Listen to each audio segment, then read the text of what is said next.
March 3rd, 1240, was a Shabbat.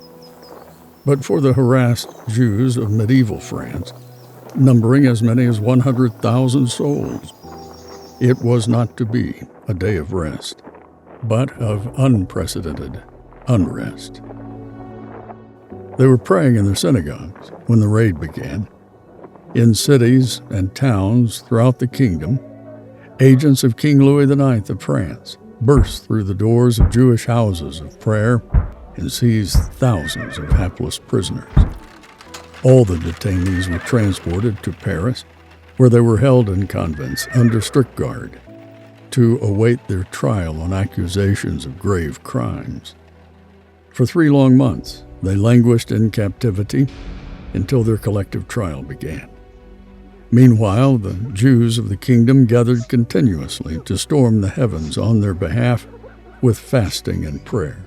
4 of the greatest luminaries of the French Jewish community, led by the highly respected Rabbi Yechiel of Paris, served as the prisoners' legal defense.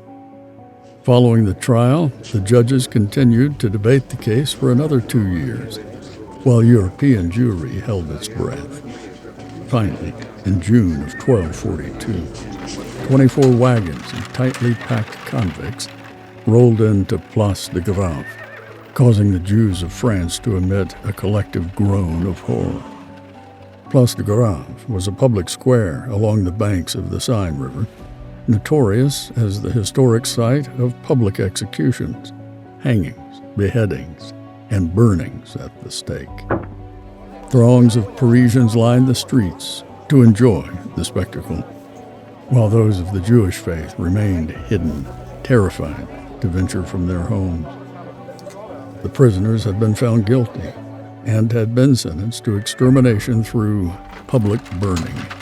The evil verdict was carried out with glee. But as they were consigned to the flames, there were no cries of agony or despair, nor was there a smell of burning flesh, because the prisoners were not people. They were books, thousands upon thousands of handwritten scrolls and codices, every copy of the Talmud that the king's agents could find in France, almost all of which had been sheltered in the nation's synagogues, had been arrested, put on trial, and condemned to public burning.